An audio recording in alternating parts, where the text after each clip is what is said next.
সেজদা থেকে উঠার সময় জায়নামাজে হাত ভর করে উঠা যাবে কিনা। রাস্তাঘাটে অনেকে সাহায্য চায়, টাকা চায়, এক্ষেত্রে কাদের সাহায্য করা উচিত আর কাদের সাহায্য করা উচিত নয়।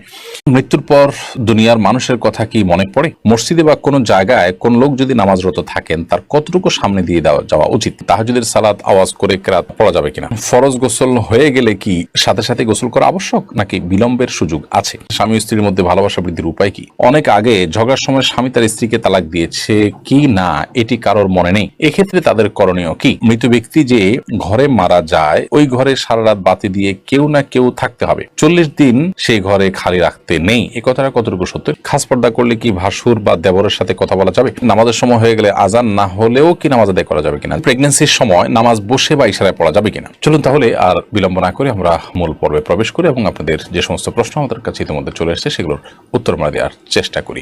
আদি বিআরি থেকে আপনি লিখেছেন নামাজের সময় হয়ে গেলে আজান না হলেও কি নামাজ আদায় করা যাবে কিনা? যাবে।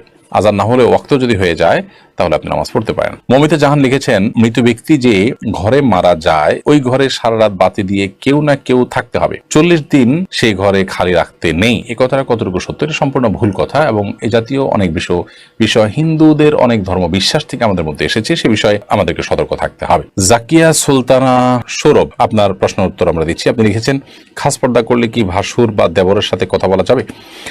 প্রয়োজনীয় কথা যেটা না বললে নয়, খুব জরুরি কথা যদি থাকে তাহলে সেক্ষেত্রে পর্দার আড়াল থেকে আপনি বলতে পারেন, ভাষার ভিতরে বিশেষ কোনো কোমলতা, আপনার কথার ভিতরে বিশেষ কোনো কোমলতা সৃষ্টি করা ছাড়া। কিন্তু যদি একান্ত প্রয়োজনীয় কথা না হয় তাহলে সেক্ষেত্রে অপ্রয়োজনীয় কথা অবশ্যই অ্যাভয়েড করতে হবে এবং সেটাও পর্দার অংশ।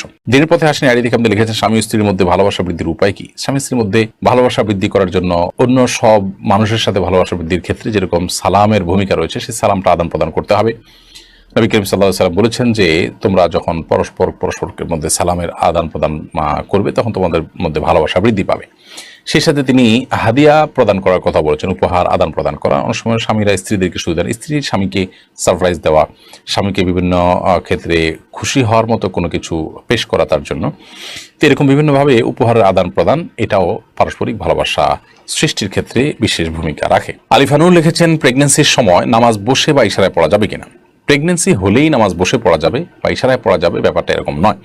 তবে প্রেগন্যান্সির সময় অনেক মা বোনরা এত বেশি অসুস্থ হয়ে পড়েন যে তাদেরকে বিছানায় শুয়ে পড়তে হয়, অথবা অনেকে আছেন যে শেষের দিকে এসে দাঁড়িয়ে নামাজ পড়াটা তাদের জন্য কঠিন হয়, শরীর ভার হয়ে যায়, তাদের শারীরিক দুর্বলতার কারণে বা স্থূলতার কারণে নানা কারণে তারা দাঁড়িয়ে নামাজ পড়লে রুকু সিজদা করে স্বাভাবিকভাবে নামাজ পড়তে গেলে পড়ে যাওয়ার আশঙ্কা থাকে।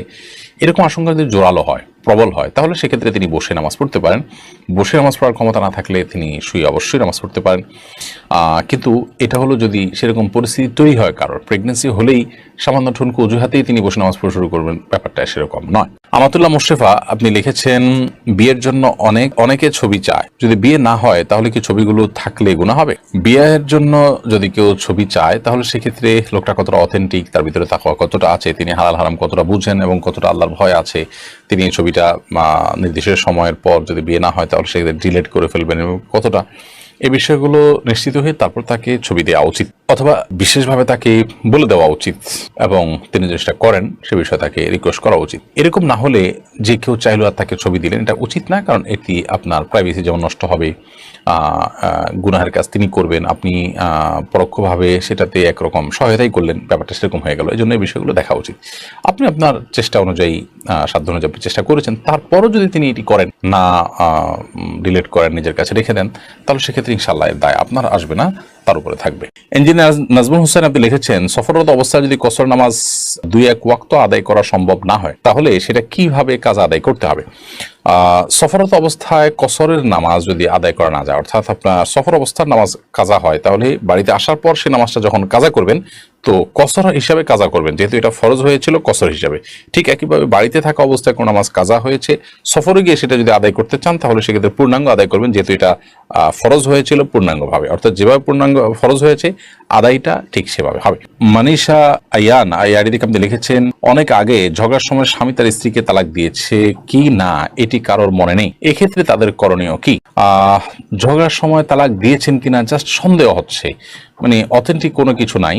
যদি এরকম হয় তাহলে সেক্ষেত্রে এই সংশয়ের কোনো ভ্যালু নাই বা এটার কোনো ভিত্তি নাই এবং তাদের মধ্যে বৈবাহিক সম্পর্ক আছে এটা ধরতে হবে।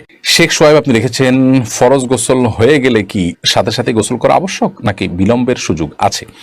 গোসল ফরজ হয়ে গেলে সাথে সাথে গোসল করা উত্তম যদি সে সুযোগ থাকে, তবে বিলম্ব করার সুযোগ আছে যদি গোসল ফরজ হওয়ার পর পরবর্তী যে নামাজের ওয়াক্ত, সেই নামাজের ওয়াক্ত বা যদি তার উপরে কোনো নামাজ বর্তায়, তাহলে এই নামাজের ওয়াক্ত শেষ হওয়ার আগ পর্যন্ত তিনি বিলম্ব করতে চান, তাহলে শেষ মুহূর্তে বা ওয়াক্ত শেষ হওয়ার আগে আগে গোসল করে নামাজ পড়ে ফেললেন, এতটুকু বিলম্ব করা জায়েজ আছে।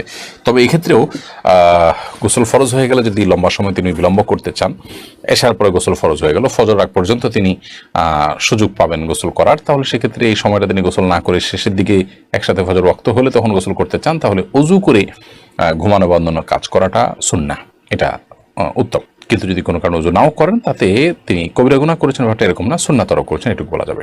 রিফাত মাহমুদ লিখেছেন, তাহাজ্জুদের সালাত আওয়াজ করে কেরাত পড়া যাবে কিনা? তাহাজ্জুদের সালাতে আপনি রাতে আওয়াজ করে কেরাত পড়তে পারেন, যেহেতু রাতের নামাজ আপনি আওয়াজ করে কেরাত পড়তে পারবেন। দিনের নামাজ হলে সেটা নীরবে পড়বেন, আর রাতের নামাজ আপনি অবশ্যই আওয়াজ করে পড়তে পারেন। নাদিয়া সুলতান আপনি লিখেছেন, সেজদা থেকে উঠার সময় জায়নামাজে হাত ভর করে উঠা যাবে কিনা? সেজদা থেকে উঠার সময় আপনার মাটিতে বা জায়নামাজে ভর করে না উঠে যতটুকু সম্ভব আপনার সরাসরি ওঠা উচিত। যদিও নবী করিম সাল্লাল্লাহু আলাইহি সাল্লাম মাটিতে ভর করে ওঠার কথা বর্ণিত আছে, কিন্তু সেটার ব্যাপারে অনেক মুহাদ্দিসদেরই ব্যাখ্যা হলো যে নবী সাল্লাল্লাহু আলাইহি সাল্লামের শারীরিক অসুস্থতার কারণে এটা কখনো কখনো তিনি করেছেন, অতএব কারোর শরীরে অসুস্থতা বোধ করলে তিনি এটা করতে পারেন, কোনো অসুবিধা নেই। বাট সুস্থ স্বাভাবিক অবস্থাতে তার এরকম না করে বরং হাঁটুতে ভর করে তারপর দাঁড়ানো উচিত। এরপরে সাজ্জাদ সালেহ আপনি লিখেছেন, মসজিদে বা কোনো জায়গায় কোন লোক যদি নামাজরত থাকেন তার কতটুকু সামনে দিয়ে যাওয়া উচিত? মসজিদ বা কোনো জায়গায় যদি কোনো লোক নামাজরত থাকেন, নামাজ অবস্থায় থাকেন, তাহলে সেক্ষেত্রে তার 2 কাতার 3 কাতার সামনে দিয়ে, 3 কাতারের পর থেকে তো যেতেই পারবেন। অনেক উলামার মতে 1 কাতার পর, তার সিজদার জায়গার পর থেকে আপনি যেতে পারেন, কারণ তার সিজদার জায়গার এরিয়ার মধ্যে গেলে তার নামাজের মনোযোগটাকে নষ্ট করবে, কিন্তু এর বাইরে দিয়ে গেলে তার মনোযোগ নষ্ট করার কথা নয়। তো এই মতটি রয়েছে, তবে এর বাইরে আরেক অন্যান্য ওলামাদের মত হলো 3 কাতার। এই মতটাও বেশ স্ট্রং যে তিনি যে কাতারে পড়ছেন আরো 2টা কাতারের বাইরের অংশ দিয়ে তিনি চাইলে হাঁটতে পারেন। তারেক রহমান আপনি লিখেছেন আইডি থেকে, ঈদগাহ বা ক্রিকেট বা ঈদগাহ মাঠে ক্রিকেট বা ব্যাডমিন্টন খেললে কি গুনাহ হবে? ঈদগাহের মাঠ যদি উন্মুক্ত থাকে, কর্তৃপক্ষ এটাকে যুবকদের জন্য শরীরচর্চার জন্য উন্মুক্ত রাখেন, অসুবিধা নেই এগুলোতে খেলতে। এই সমস্ত খেলাধুলার সাথে শরীয়তের আপনার হালাল হারামের সম্পর্ক তখনই হবে যদি এটা জুয়ার ভিত্তিতে হয়, এখানে সতর উন্মুক্ত হয়। হারাম বিষয়গুলো যদি না থাকে, এমনিতে শরীরচর্চার জন্য খেলে বা সাধারণ বিনোদনের জন্য খেলে, তাহলে সেক্ষেত্রে সেটা হারাম হবে না, বিশেষ করে কর্তৃপক্ষের যদি অনুমোদন থাকে, কোনো সমস্যা নেই। এরপরে সাজ্জাদ সালেহ আপনি লিখেছেন, মসজিদে বা কোনো জায়গায় কোন লোক যদি নামাজরত থাকেন তার কতটুকু সামনে দিয়ে যাওয়া উচিত? মসজিদ বা কোনো জায়গায় যদি কোনো লোক নামাজরত থাকেন, নামাজ অবস্থায় থাকেন, তাহলে সেক্ষেত্রে তার 2 কাতার 3 কাতার সামনে দিয়ে, 3 কাতারের পর থেকে তো যেতেই পারবেন। অনেক উলামার মতে 1 কাতার পর, তার সিজদার জায়গার পর থেকে আপনি যেতে পারেন, কারণ তার সিজদার জায়গার এরিয়ার মধ্যে গেলে তার নামাজের মনোযোগটাকে নষ্ট করবে, কিন্তু এর বাইরে দিয়ে গেলে তার মনোযোগ নষ্ট করার কথা নয়। তো এই মতটি রয়েছে, তবে এর বাইরে আরেক অন্যান্য ওলামাদের মত হলো 3 কাতার। এই মতটাও বেশ স্ট্রং যে তিনি যে কাতারে পড়ছেন আরো 2টা কাতারের বাইরের অংশ দিয়ে তিনি চাইলে হাঁটতে পারেন। এরপরে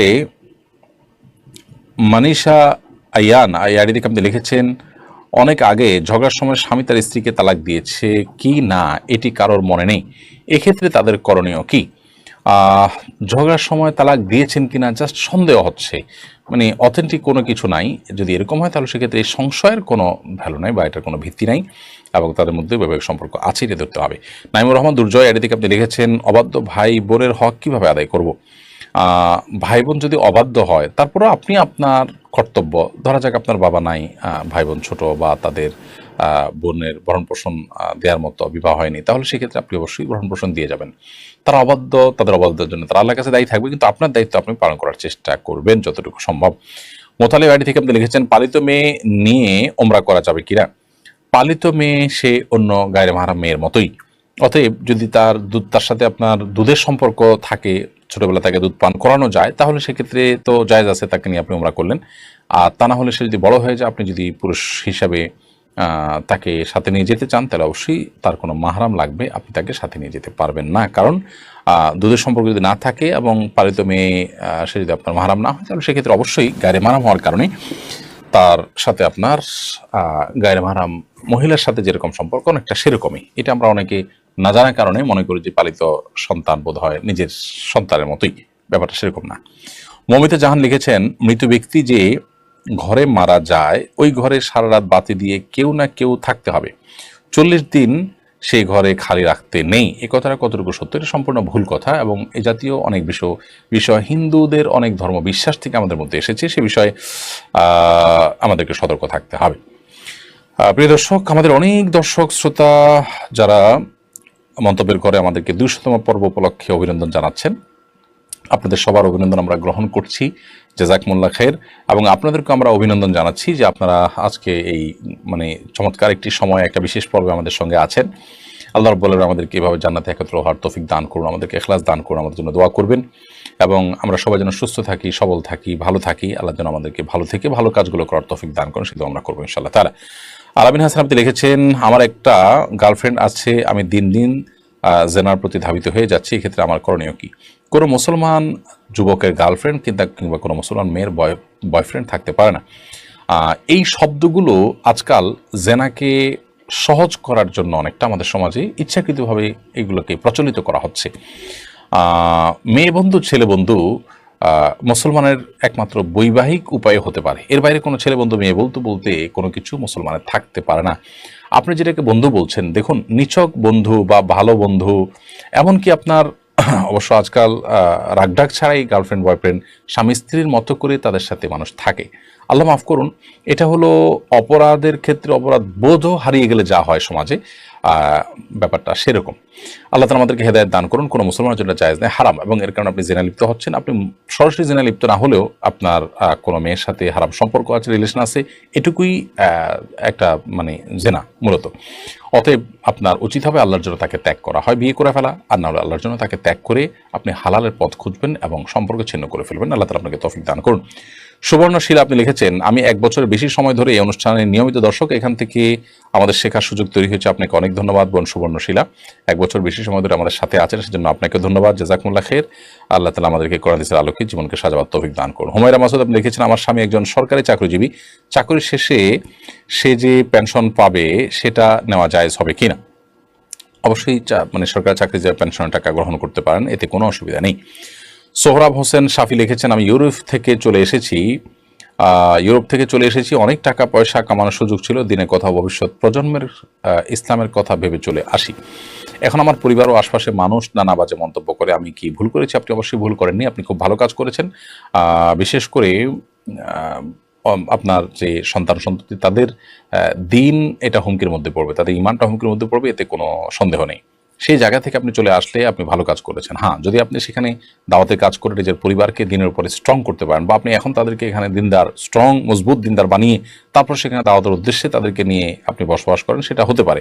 আদারওয়াইজ আপনার সিদ্ধান্ত, আপনি সঠিক সিদ্ধান্ত আপনি নিয়েছেন। এতে কে কি বলছে আপনি সেদিকে কান্না দিয়ে নিজের কাজ আপনি করতে থাকুন এবং সামনে অগ্রসর হওয়ার চেষ্টা করুন। শিবন নাসরিন লিখেছেন, মহিলারা কি রাতে নামাজগুলো একটু আওয়াজ করে পড়তে পারবে, বেশি জোরে না, নিজে শুনতে পায় এরকম? হ্যাঁ, নিজে শুনতে পায় এরকম করে করতে পারেন, অসুবিধা নেই। নাদিয়া সুলতান আপনি লিখেছেন, সেজদা থেকে উঠার সময় জায়নামাজে হাত ভর করে উঠা যাবে কিনা? সেজদা থেকে উঠার সময় আপনার মাটিতে বা জায়নামাজে ভর করে না উঠে যতটুকু সম্ভব আপনার সরাসরি ওঠা উচিত। যদিও নবী করিম সাল্লাল্লাহু আলাইহি সাল্লাম মাটিতে ভর করে ওঠার কথা বর্ণিত আছে, কিন্তু সেটার ব্যাপারে অনেক মুহাদ্দিসদেরই ব্যাখ্যা হলো যে নবী সাল্লাল্লাহু আলাইহি সাল্লামের শারীরিক অসুস্থতার কারণে এটা কখনো কখনো তিনি করেছেন। অতএব কারোর শরীরে অসুস্থতা বোধ করলে তিনি এটা করতে পারেন, কোনো অসুবিধা নেই। বাট সুস্থ স্বাভাবিক অবস্থাতে তার এরকম না করে বরং হাঁটুতে ভর করে তারপর দাঁড়ানো উচিত। সফুরা হায়দার আপনি লিখেছেন, আপনার শারীরিক অবস্থা এখন কেমন? অনেক ধন্যবাদ বোন আপনি আমার খবর নেওয়ার জন্য। আলহামদুলিল্লাহ, আমার শারীরিক অবস্থা আল্লাহ তাআলার ইচ্ছা, আল্লাহ তাআলার অনুগ্রহে আগের চাইতে অনেকখানি এটা ভালো, কিন্তু এখনও পুরোপুরি আমি কিউর নই, এবং ডাক্তার বলেছেন যে আরও বেশ কিছুদিন লাগবে, এবং পরিপূর্ণ যেন কিউর আমি হতে পারি, যাতে পুনরায় আর কোনো অসুবিধা না হয়। আল্লাহর রহমের কাছে আপনাদের খাস দোয়া আমি চাই। ইতিপূর্বে আপনারা দোয়া করেছেন নিশ্চয়ই, সেই জন্য আল্লাহ তাআলা আপনাদেরকে উত্তম বিনিময় দান করুন। কামরুন্নাহার কেয়া লিখেছেন, স্বামী তার মায়ের কথা স্ত্রীকে অন্যায়ভাবে মারে সবসময়, কোনো এক সময় কি রাগে স্ত্রীও পাল্টা মাইর দিতে পারে? বোন, রাগে আপনি কোনো অন্যায় মানে অন্য কোনো কাজ করে ফেলেছেন, তিনি আপনার প্রতি অন্যায় করছেন, আপনিও রাগের মাথায় অন্যায় করেছেন, তো আপনি তো তার মতোই হয়ে গেলেন, তাই না? তো অবশ্যই এটি করাটা কাম্য নয় বা এটা করা যাবে না। হ্যাঁ, রাগের মাথা যদি হয়ে যায় তাহলে সেক্ষেত্রে সেটার জন্য প্রায়শ্চিত্ত করা উচিত, লজ্জিত অনুতপ্ত হওয়া উচিত, তওবা করা উচিত, ভবিষ্যতে যেন না হয়। এখন কথা হলো তিনি মারতে থাকেন, আমি কি করব? আমি আত্মরক্ষা করার চেষ্টা করব।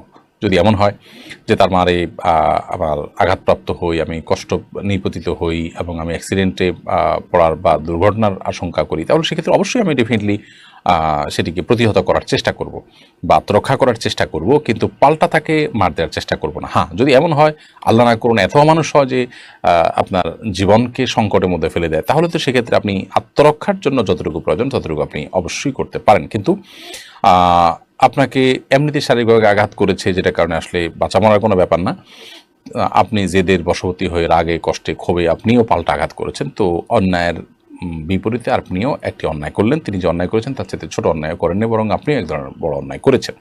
তো এটা উচিত না। আর যে ভদ্রলোক তার মায়ের কথায় স্ত্রীর গায়ে হাত তোলেন, তিনি অবশ্যই ছোট লোকই করছেন এবং তিনি গুনাহগার হচ্ছেন। প্রিয় নবী সাল্লাল্লাহু আলাইহি ওয়াসাল্লাম কোনোদিন কোনো নারীদের গায়ে হাত তোলেননি। তার একাধিক স্ত্রী ছিলেন এবং বিভিন্ন বিষয়ে মনোমালিন্য হয়েছে, কিন্তু কখনো তাদের গায়ে হাত তোলেননি এবং তিনি এই ব্যাপারে নিরুৎসাহিতও করতেন। অতএব একজন ইমানদার হিসাবে মায়ের কথা, বিশেষ করে স্ত্রীর প্রতি অন্যায় করা, অবিচার করা, এটা গুনাহের কথা। আল্লাহ সুবহানাহু ওয়া তাআলা বলেছেন, ওয়াশিরুহুন্না বিল মারুফ, তোমরা তোমাদের স্ত্রীদের সাথে সুন্দরভাবে দিনাতিপাত করবে এবং জীবন যাপন করবে। বিধায় জুলুম কোনো অবস্থাতে গ্রহণযোগ্য নয়।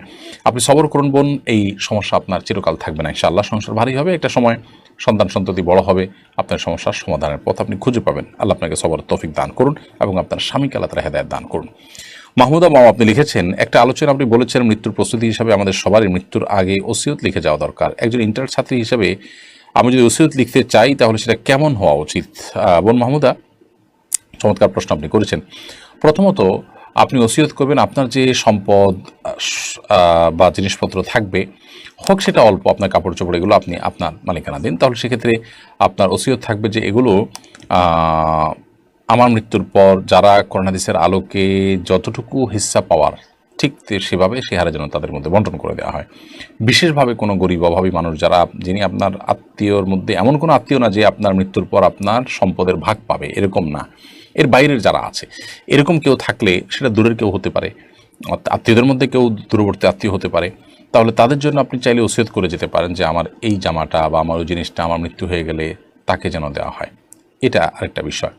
আপনার যদি কোনো দেনা থাকে মানুষের কাছে, ওসিয়ত লিখে যাবেন যে আমার সম্পদ যদি রেখে যাই, চাওয়ার তৌফিক দিয়ে আল্লাহ তাআলা সেগুলো বিক্রি করে হলেও অমুকে এই টাকা পাবেন, তমুকে এই টাকা পাবেন, সেজন্য পরিশোধ করা হয়।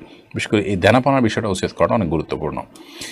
এর পাশাপাশি আপনার পরিবার পরিজনের কেউ যদি বেনামাজি থাকেন, কেউ যদি বেপর্দা থাকেন, তাহলে তাদেরকে ওসিয়ত করে যেতে পারেন তারা যেন ভালো পথে চলেন, নামাজি হন। আপনার মৃত্যুর পর আপনার পরিবারের লোকরা যদি বিদআতে লিপ্ত হতে পারে মনে হয়, ভুল কোনো কাজ করতে পারে বলে আশঙ্কা করেন, তাহলে সেক্ষেত্রে আপনি তাদেরকে ওসিয়ত করে যাবেন তারা যেন সেটা না করেন। তো এভাবে আপনার অনুপস্থিতিতে যে সমস্ত ভুল কাজ হতে পারে সেগুলোকে কারেকশন করার জন্য আপনি রীতিমতো মেনশন করে করে ওসিয়ত করে লিখে যেতে পারেন। পিঙ্কি আক্তার আপনি লিখেছেন, মৃত্যুর পর দুনিয়ার মানুষের কথা কি মনে পড়ে? দেখুন, মৃত্যু পরবর্তী জগৎটিকে বলা হয় আলামুল গায়েব বা অদৃশ্যের জগৎ। সেই জগতে আমাদের অবস্থা কেমন হয়, কিরকম হবে, সে বিষয়ে কোরআন এবং হাদিসের বর্ণনার বাইরে আমরা ধারণা করে কিছুই বলতে পারি না। কোরআন হাদিসে কোথাও মানুষের মৃত্যুর পর নিজের দুনিয়ার কথা মনে পড়া বলতে বিভিন্ন আপনার স্মৃতি মনে পড়া, এরকম কোনো কথা, এরকম কোনো বিষয় হয় মৃত ব্যক্তির, সেরকম কথা কোরআন হাদিস থেকে জানা যায় না। বরং কোরআন হাদিসের যে বিবরণ এ সম্পর্কে পাওয়া যায় সেগুলো দেখলে বোঝা যায় যে একজন মৃত মানুষ, তার যে অবস্থা শুরু হয়, হাদিসে আসছে মান মাতা ফাকাদ কিয়ামাত কিয়ামাতুহু, যে ব্যক্তি মারা গেলেন তার কিয়ামত শুরু হয়ে যায়। তো এরকম একটা পরিস্থিতিতে মানুষ পেছনের বিভিন্ন স্মৃতি চারণ করবে, তার বিভিন্ন স্মৃতি মনে পড়বে, সেটাকে তিনি স্মরণ করবেন। এরকম স্বাভাবিক কোনো অবস্থায় মানুষ থাকে না আসলে, যার কারণে মানুষ উদ্ভূত পরিস্থিতি নিয়েই খুব কষ্টে থাকেন। হ্যাঁ, যারা জান্নাতি তাদের কথা ভিন্ন, যে তারা জান্নাতের নেয়ামত ভোগ করতে থাকেন, যেহেতু মৃত্যুর পর কিয়ামত কায়েম হওয়া পর্যন্ত শুধুমাত্র জান্নাতের নেয়ামত ভোগ করাই তাদের একমাত্র কাজ থাকে, এবং সেটি পরিপূর্ণ জীবিত স্বাভাবিক মানুষের মতো যে থাকে তা নয়, শুধুমাত্র জান্নাতের নেয়ামত ভোগ করার মতো একটা বিশেষ হায়াত তাদেরকে দেওয়া হয়, জাস্ট এইটুকু। অতএব এর বাইরে তাদের দুনিয়ার কথা মনে পড়ে, স্মরণ করেন বা পেছনের কথাগুলোকে স্মরণ করে তারা তাদের ভালো লাগা মন্দ লাগা কাজ করে, এরকম কোনো কথা কোরআন হাদিস দ্বারা আমরা জানি না। বিধায় আলমুল গায়বের দৃশ্যগুলোকে বা সেখানকার চিত্রগুলোকে আমরা ধারণা করে বলতে পারি না, এটি আল্লাহর উপরে ন্যস্ত করবো, আল্লাহ তাআলা ভালো জানেন। এরপরে খুকুমনি আপনি লিখেছেন, রাস্তাঘাটে অনেকে সাহায্য চায়, টাকা চায়, এক্ষেত্রে কাদের সাহায্য করা উচিত আর কাদের সাহায্য করা উচিত নয়? যদি আপনার কাছে মনে হয় যে লোকটা ফ্রড বা প্রতারক বা তার আসলে অনেক আছে, তিনি ভনিতা করছেন, তাহলে সেক্ষেত্রে আপনি তাকে সাহায্য করবেন না। আর যদি আপনার মনে হয় সেরকম না, তাহলে সাহায্য করতে পারেন। এমনকি প্রতারক কিনা আপনি জানেন না, আপনি শুধু ধারণা করে সাহায্য করেন, ইনশাআল্লাহ বিদিল্লাহ সে প্রতারক হলেও আপনি আল্লাহর কাছে গুনাহগার তো হবেই না, বরং সওয়াব পাবেন, যেহেতু আপনি তার প্রতি সুধারণা করে দিয়েছেন। মোহাম্মদ সাগর আপনি লিখেছেন, আমাকে আমার বাবা মা বিদেশ যাওয়ার জন্য বলছেন, আমার বিদেশ যেতে মন চাইছে না, না গেলে কি বাবা মার অবাধ্যতার গুনাহ হবে? বিদেশ যেতে আপনার মন চাইছে না, সেক্ষেত্রে বাবা মা আপনাকে দুনিয়া উপার্জনের যদি বলে, তাহলে তাদেরকে আপনি কনভিন্স করবেন, বোঝানোর চেষ্টা করবেন, দেশে আপনি সিরিয়াসলি কাজ করার চেষ্টা করবেন, ইনশাআল্লাহ বিদিনা তাতে আপনি গুনাহগার হবেন না। আর যদি দিনই কারণে আপনি বিদেশে না যান, যে আপনার ইমান আমল হুমকির মধ্যে পড়তে পারে, আপনার স্ত্রীর হক আদায় না করার হক আদায় ত্রুটি হতে পারে, এই সমস্ত কারণে যদি আপনি অ্যাভয়েড করেন, তাহলে সেক্ষেত্রে তো সেটা সম্পূর্ণ ভিন্ন বিষয়, সেটা আপনার জায়েজ হবে। তারপরও বিষয়টা ভ্যারি করবে যে আপনার বাবা মা আপনাকে বলছেন, সেখানে গেলে আপনার সমস্যা কেমন হতে পারে, আপনি কেন যেতে চাচ্ছেন না, না যে আপনি, অনেক সন্তানরা আছে বাবা মা উপার্জন করতে বলে তারা অলসতা করে, আপনার বিষয়টা সেই পর্যায়ে কিনা, তো এটার উপর নির্ভর করবে যে আপনার করণীয় কী হওয়া উচিত সেটি। আব্দুর রাজাক লিখেছেন, অজু ছাড়া শুধু শুয়ে কোরআন মুখস্থ পড়া যাবে কিনা? শুয়ে শুয়ে কোরআন মুখস্থ পড়তে পারেন না, অসুবিধা নেই, গুনাহ হবে না। নবী সাল্লাল্লাহু আলাইহি ওয়াসাল্লাম আমাদের রাসূলুল্লাহ গায়ে হেলান দিয়ে কোরআন তেলাওয়াত করেছেন। আদি বিআরি থেকে আপনি লিখেছেন, নামাজের সময় হয়ে গেলে আজান না হলেও কি নামাজ আদায় করা যাবে কিনা? যাবে। আজান না হলেও ওয়াক্ত যদি হয়ে যায়, তাহলে আপনি নামাজ পড়তে পারেন। এরপরে সানিহা রহমান আপনি লিখেছেন, যদি আমি জানি আমার সম্পদ একই থাকবে, তাহলে কি আমি 3-4 বছরের জাকাত একসাথে দিতে পারবো কাউকে স্বাবলম্বী করবার জন্য? আপনি অগ্রিম দিতে চাচ্ছেন, তো পারবেন। যদি আপনার মনে হয় যে হ্যাঁ সম্পদ এই থাকবে, আপনি অগ্রিম জাকাত দিলেন, কিন্তু পরবর্তীতে সম্পদ যদি যোগ হয়, তাহলে সেগুলোর আলাদা হিসাব করে জাকাত দিয়ে দিবেন। এমনি আব্দুল হাকিম লিখেছেন, ঘুমের সময় কপালে হাত দিয়ে ঘুমালে নাকি সমস্যা হয়, এটা সম্পর্কে জানতে চাই সে। না, ঘুমের সময় কপালে হাত দিয়ে ঘুমালে কোনো সমস্যা হয় এরকম কোনো কথা সঠিক নয়। আমরা অনেকে মনে করি যে কপালে হাত দিয়ে ঘুমালে বোধ হয় তার দুঃখ দুর্গতি আসে, ইত্যাদি ইত্যাদি, এগুলো আমাদের নিছক ধারণা এবং ধারণা প্রসূত কথা, এগুলোর কোনো ভিত্তি কোনো হাদিস দ্বারায় প্রমাণিত নয়। বিধায় মাথায় বা কপালে কেউ হাত দিয়ে যদি ঘুমাতে চান, সেটি তার জন্য জায়েজ, এটি না জায়েজ বা নিষিদ্ধ কোনো বিষয় নয়। আল্লাহ তাআলা আমাদেরকে আমলের তৌফিক দান করুন।